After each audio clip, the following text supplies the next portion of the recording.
नमस्कार साथियों, गणिपुर math classes में आप सभी का स्वागत है। कक्षा 10 की हमारी जो एक्सरसाइज चल रही थी वो 5.2 के हम उदाहरण कर रहे थे। तो जिन भी विद्यार्थियों ने नहीं देखी है वीडियो वो पिछले पार्ट नंबर 2 पर 2 देखें 5.2 का। ठीक है, 5.2 का पहला भाग और दूसरा भाग कंप्लीट हो चुका है। अब 5.2 का तीसरा भाग है आज।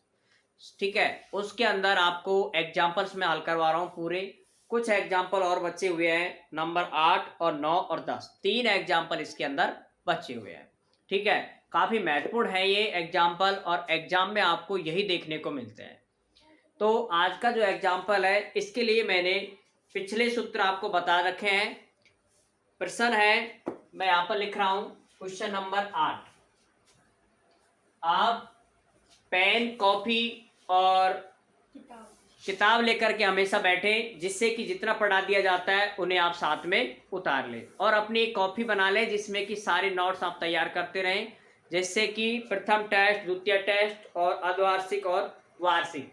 इन एग्जामों में आपको बिल्कुल भी दिक्कत नहीं आए। ठीक है, और सबसे पहले आप वीडियो को लाइक कर दें और सभी को शेयर कर दें जिससे कि सभी को इसका प्रॉफिट मिल सके। अब यहाँ पर देखो 8वां प्रश्न है। एपी दे रखा है आपको। एपी का मतलब समांतर श्रेणी 10, 7, 4 डॉट डॉट -62 का अंतिम पद अंतिम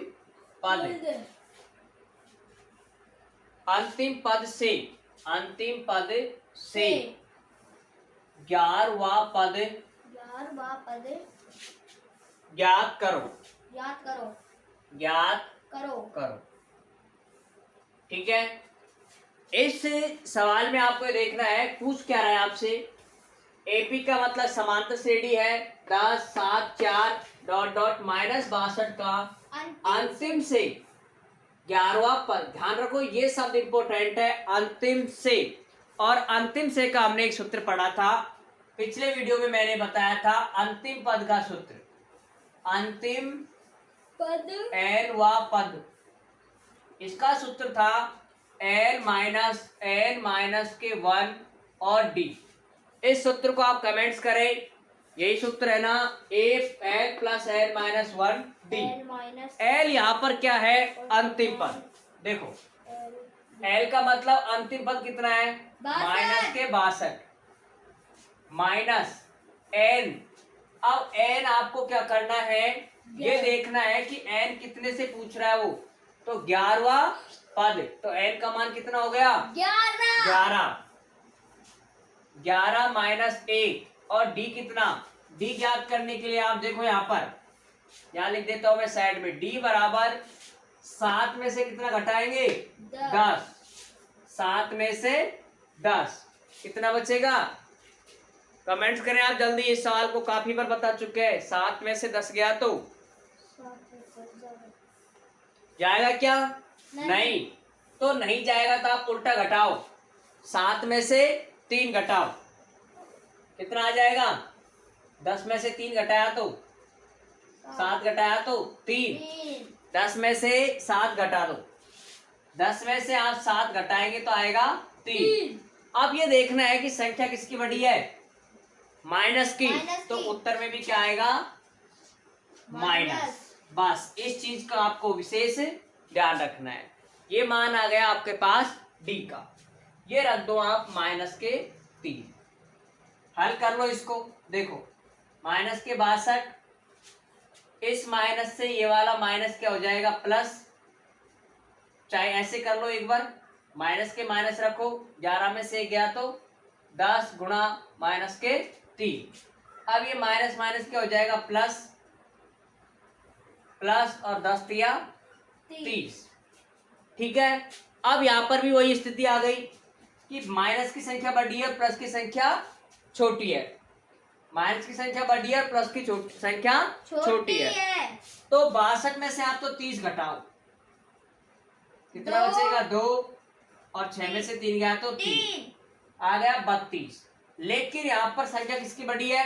माइनस की। तो यहाँ पर चिन्ह किसका आएगा? माइनस का। सेम ही यहाँ पर माइनस की संख्या बढ़ी है तो चिन्ह भी माइनस का आता है। ठीक है, यहाँ पर ये हो गया आपका अंतिम से nवां पद। तो nवां पद उसने पूछा था 11वां पद। तो ये हो गया आपका आंसर कितना? 32।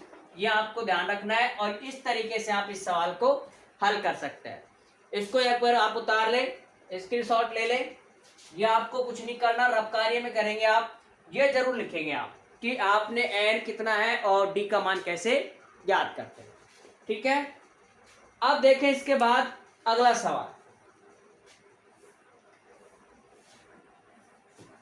इसका जो नेक्स्ट सवाल है वो आप देखें, उदाहरण नंबर 9।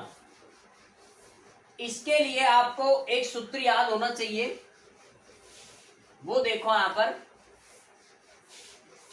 एकदम सरल सूत्र है वो, और सवाल है एक बार आप पढ़ लो। ₹1000 की धनराशि 8% वार्षिक साधारण ब्याज पर निवेश की जाती है। Example number 9। एग्जाम्पल नंबर 9, 1000 रुपए की धनराशि 8% वार्षिक साधारण ब्याज पर निवेश की जाती है। प्रत्येक वर्ष के अंत में ब्याज परिकलित कीजिए। क्या ये ब्याज एपी बनाते हैं? यदि ऐसा है तो इस तथ्य का प्रयोग करते हुए 30 वर्षों के अंत में ब्याज परिकलित कीजिए। यहां पर जो आपको धन दे रखा है, ठीक है, वो दे रखा है 1000 रुपए। अगला है दर दे रखी है आपको कितनी?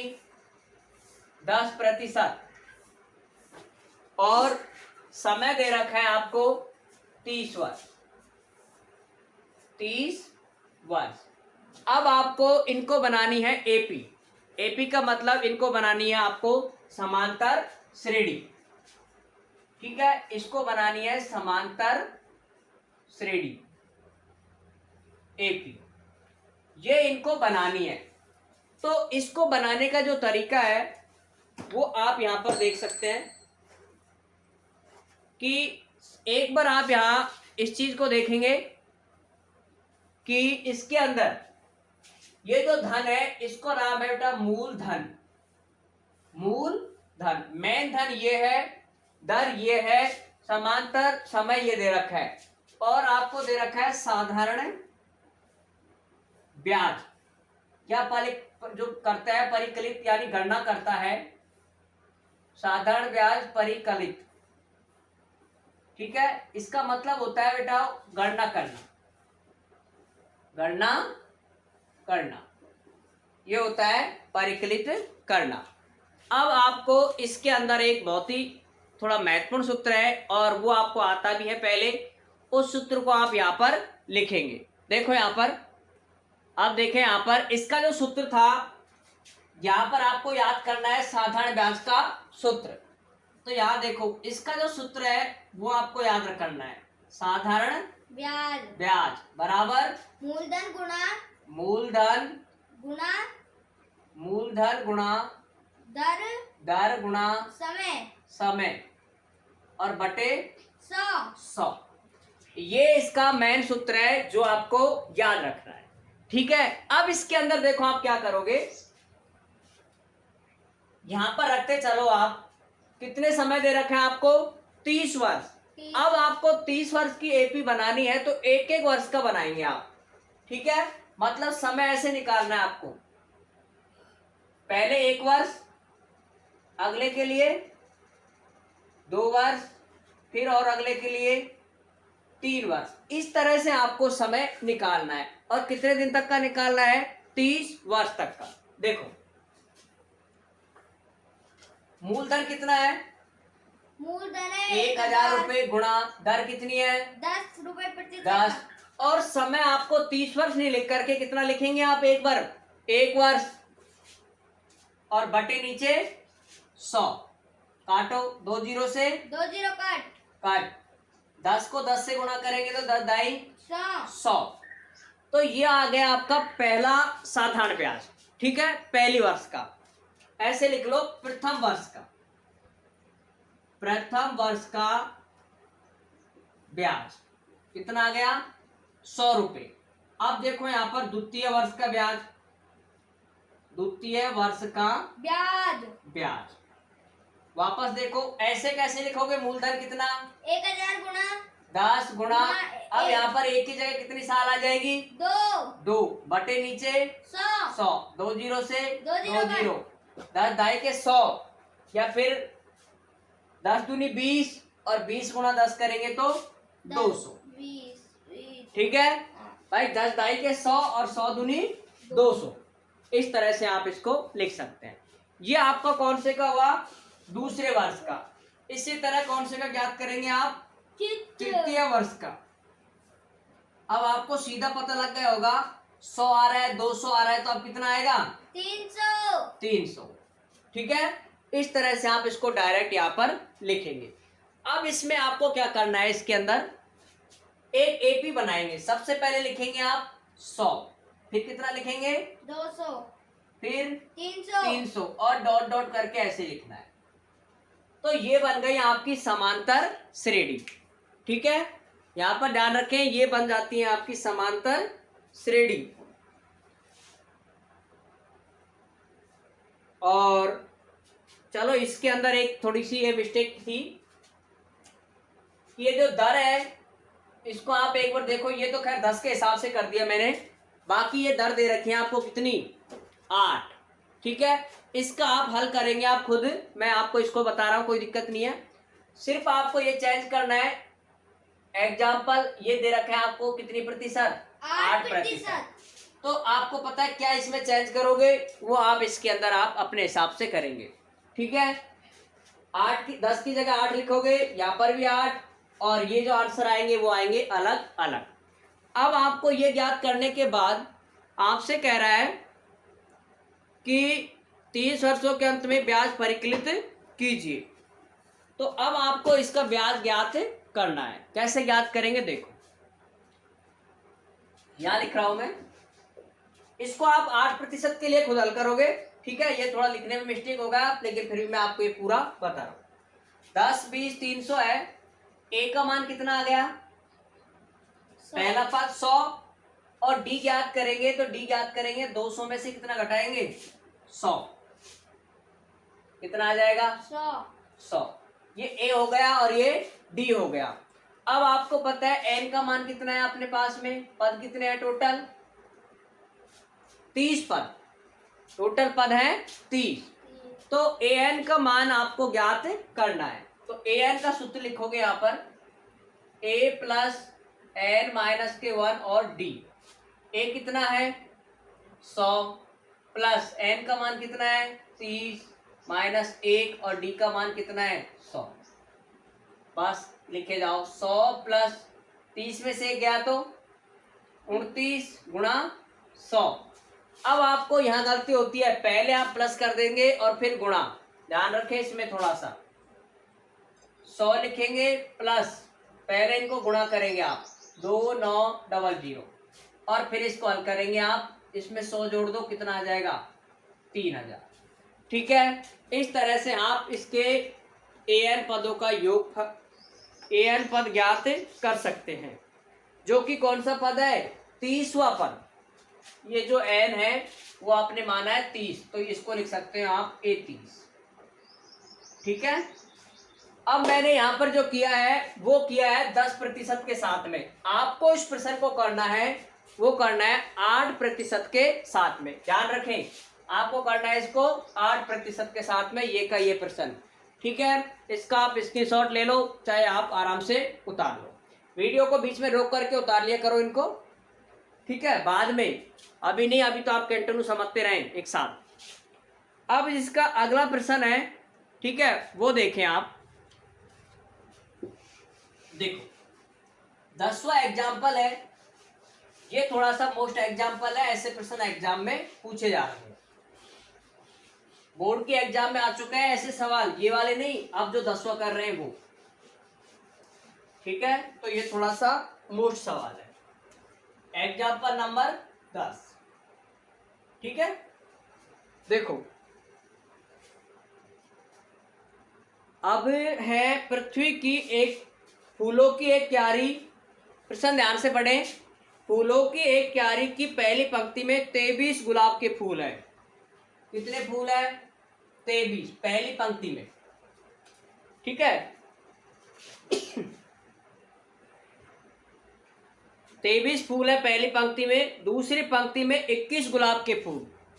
दूसरी में है बेटा 21, पहली में 23, दूसरी में 21 और तीसरी में है 19 गुलाब के पौधे हैं। इस इत्यादि उनकी अंतिम पंक्ति में 5 गुलाब के पौधे हैं। अंतिम पंक्ति में कितने हैं? 5। तो इस क्यारी में कुल कितनी पंक्ति है? ये पंक्ति बतानी है, कुल पंक्ति कितनी है, कुल पंक्ति कितनी है, ये आपको बताना है कि कुल पंक्ति कितनी है। एकदम सरल प्रश्न है, कोई इतना कठिन नहीं है। देखो यहां पर अंतिम आ रखा है, तो आप इसमें डायरेक्ट अंतिम कुल पंक्ति चाहिए वैसे, ठीक है, तो इस सूत्र का उपयोग कर ले आप तो सीधा a प्लस एन माइनस के 1 d। ए एन कितना आ रहा है? 5। ए कितना आ रहा है? ए आप यहां से निकाले, ए का मान है बेटा 23 पहला पद। और डी कैसे ज्ञात करेंगे? 21 में से घटाएंगे 23। आपको पता है 21 में से 23 नहीं जाते, लेकिन 23 में से 21 घटाओ, कितना बचेगा? 2, और चिन्ह लगा दो किसका? माइनस का। ये आ गया आपका पास डी का मान। ए का मान कितना आ रहा है? 23 प्लस एन माइनस 1 और डी का मान आ रहा है माइनस के 2। इसको आप हल करें, 5 ये 23 है, इधर आएगा माइनस में, 5 माइनस के 23। ये हल करने का तरीका आपको एकदम आना चाहिए। ऐसे मैं काफी बार हल करवा चुका हूं इस प्रश्न को। ऐसे को प्लस को इधर आएगा माइनस, और ये संख्या ऐसे कैसे लिख दो? गुणा माइनस के 2। 23 में से 5 घटाओ, माइनस के 18 बराबर एन माइनस के 1 और माइनस के 2 की जगह माइनस के 2। अब ये माइनस का 2 कहा जाएगा गुणा वाला भाग में, तो भाग में 2, माइनस के 18 बटे माइनस के 2 गया भाग में, और ये ऐसे कैसे लिख दो? एन माइनस के 1। अब आप इसको हल करेंगे, देखो किस तरह से, माइनस माइनस प्लस हो गया, 18 में 2 को भाग देंगे तो कितनी बार जाएगा? 9 बार बराबर एन माइनस के 1। अब 1 भी इधर आएगा, तो 9 प्लस 1 बराबर एन, तो 10 बराबर एन। तो एन का मान आपके पास में कितना आ गया? 10। अर्थात पंक्ति कितनी है टोटल? 10। इस तरह से आप इनको, जो इसके दे रखा है कुल पंक्तियों की संख्या है, वो आप इसमें ज्ञात कर सकते हैं। इसमें भी आप देखो, 23 में 2 घट रहे 21, 21 में से 2 घटे 19, 19 में 2 घटाते चलो 17, फिर 15, फिर 13, 11, 9, 7 और 5। देखो 10 है क्या? 1 2 3 4 5 6 7 8 9 10। ठीक है, तो हमारी टोटल पंक्ति भी कितनी आ रही है? 10। इस तरह से भी आप सीधा अनुमान लगा सकते हैं, लेकिन आपको एग्जाम में इस तरीके से हल करना है नंबर लाने के लिए। और ऐसा सवाल वेरी मोस्ट है, आप ध्यान रखें इस सवाल को। 23 21 19 ये लिखे नहीं, ये तो बाद में लिखा है। इस सूत्र का आप उपयोग करेंगे। 5.2 के अंदर आपको 2 ही सूत्र काम में आएंगे। एक सूत्र तो ये वाला, ठीक है, एक काम आएगा अंतिम पद का, एन माइनस के एन माइनस 1 डी, ये अंतिम पद का। इसके अलावा इसमें कोई भी किसी प्रकार का सूत्र काम में नहीं आएगा। अब इसमें एक चीज और थी, जैसे आप पदों को लिखते हैं, ये आप उतारे लो, ठीक है। अब इसके बाद देखो इसका कुछ चीजें थोड़ी बेसिक, फिर सवाल एक्सरसाइज करते हैं। देखो अब इसके जो वो है वो यहाँ पर इस तरह है। अब तक के जो कुछ सूत्र है वो इस तरह से थे, टी एन या फिर ए एन। इसका जो सूत्र होता है ए प्लस एन माइनस के 1 डी। ये जो सूत्र होता है ये होता है बेटे एन वा पद। ध्यान रखेंगे यहाँ पर एन वा पद, और एन पदों का योगफल अलग होता है। एक एन वा पद हो गया, और इसमें एक होगा अंतिम पद, अंतिम से एन वा पद। इसका जो सूत्र है वो है बेटा एल माइनस के एन माइनस के 1 डी, ये इसका सूत्र होता है। ये दो के अलावा कुछ पद मानते थे, जैसे हम पहला पद ए, दूसरा पद ए प्लस डी, तीसरा पद a plus 2d, a plus तीसरा चौथा पद a plus 3d, a plus 4d। ये पहला पद है, ये दूसरा पद है, ये तीसरा, ये चौथा और ये पांचवा। ये पद है यहाँ पर, ठीक है। इस तरह से आप इनके पदों को ज्ञात कर सकते हैं। इन 3 सूत्रों का उपयोग हम 5.1 में और 5.2 में करेंगे। इसके अलावा एक जो सवा सूत्र है 5.3 का, उसको भी मैं यहीं पर बता देता हूं। चलो, SN का मतलब होता है n पदों का योग, n पदों का योग, ठीक है, बराबर होता है n/2 2a plus n minus के 1d। सूत्र ध्यान रखेंगे। और एक और सूत्र होता है इसी का, SN बराबर n/2 a प्लस n। बस ये 5.3 में काम आएगा और 5.3 में ये भी काम आएगा, पहला भी, ये और ये दोनों ये आते हैं 5.3 में, बाकी क्या है 5.2 में। अब इसमें क्या है, आपको जो सवाल से आपसे पूछ रहा है उसका आप जवाब देते चलेंगे, ठीक है। अब 5.2 का पहला सवाल आप देखें, यहाँ पर देखो, ये सूत्र आपको उतारने हैं अच्छे से और इनको याद करना है। n पदों का योगफल भी आप अभी से याद कर लें, अगली एक्सरसाइज में इसकी जरूरत है। देखो, अब ये थोड़ी मोस्ट एक्सरसाइज है यहाँ पर और सरल भी है। पहला जो सवाल है इसका 5.2 का, वो है रिक्त स्थान वाला। आपको दे रखा है इस तरह से a, d, n और an। जैसे पहला सवाल मैं कहूं यहाँ पर 7, 3, 8 डॉट। इसका मतलब है आपसे क्या पूछा गया है, a दिया हुआ है, d दिया हुआ है, n दिया हुआ है, पूछा है an। तो an का सूत्र लगाओगे यहाँ पर। an का सूत्र होता है बेटा a प्लस n माइनस के 1d। और कमेंट्स करके आप जरूर बता दें कि आपको कितना समझ आ रहा है, ठीक है। ये एक्सरसाइज 5.2 समांतर श्रेणी। अब यहाँ पर देखो, a का मान 7 प्लस n का मान 8 माइनस 1, d का मान देखो 3, लेकिन यहाँ पर गुणा करके लगाया करो आप, ठीक है, जिससे गलती नहीं हो। अब है 7 प्लस 8 में से गया तो 7 गुणा 3। एक गलती यहाँ होती है कि 7 और 7 14 और 14 3 42। ये गलती आप बिल्कुल भी नहीं करें, ये मैं बार बार बता रहा हूँ, गलती यही होती है सबसे ज्यादा। तो पहले आप करेंगे भाग, फिर गुणा, फिर जोड़, फिर बाकी। तो 7 या 21 प्लस 7 का 7, 21 और 7 जोड़ेंगे तो कितना आ गया 28। 21 और 7 28। इस तरह से आप इस सवाल को हल कर सकते हैं। अब आपको इसी तरह से और जितने भी इसमें से सवाल है टेबल में वो आ रहे, सभी आपको हल करने हैं। आपको इसके अंदर पहला, दूसरा, तीसरा, पहले के तो सभी, और दूसरे का पहला और दूसरा और चौथा, पांचवा, छठा, 6 तक के सवाल आपको, एक चाहे तो आप तीसरा छोड़ सकते हो और 6 तक के सवाल आप करने की कोशिश करें। नहीं होते हैं तो आपको नेक्स्ट वीडियो में बताएंगे। और ये जो एग्जाम्पल बताया है ये सारे आपके लिए बहुत ही महत्वपूर्ण है, इसलिए आप इनको सभी को आप वापस से अच्छे से प्रैक्टिस करें और कोशिश करें। अब आपकी जो ये क्लासें हैं वो हमेशा 7 बजे ही रहेगी शाम को, ठीक है। तो आप सुबह का इंतज़ार नहीं करते हुए शाम को ही 7 बजे रेडी रहें इस चीज़ के लिए। और आज की जो क्लास है वो भी 7 बजे थी और आने वाली जो क्लास है वो सभी आपकी 7 बजे रहेंगी, लेकिन शाम को टाइम रहेगी, ठीक है। जय हिंद, जय भारत दोस्तों। फिर मिलेंगे आपको नेक्स्ट वीडियो में। लेकिन और एक चीज़ सबसे ज़्यादा निराशाजनक है कि सबसे कम स्टूडेंट इसको वीडियो को वॉच कर देखते हैं और इसका कोई प्रॉफिट वो नहीं ले रहे हैं, ठीक है। तो आप स्टार्ट करें इनको देखने पे, जिससे कि आपको पूरी किताब कंप्लीट कराई जाए। और फिर मिलते हैं आपको, चलो नेक्स्ट वीडियो में। जय हिंद।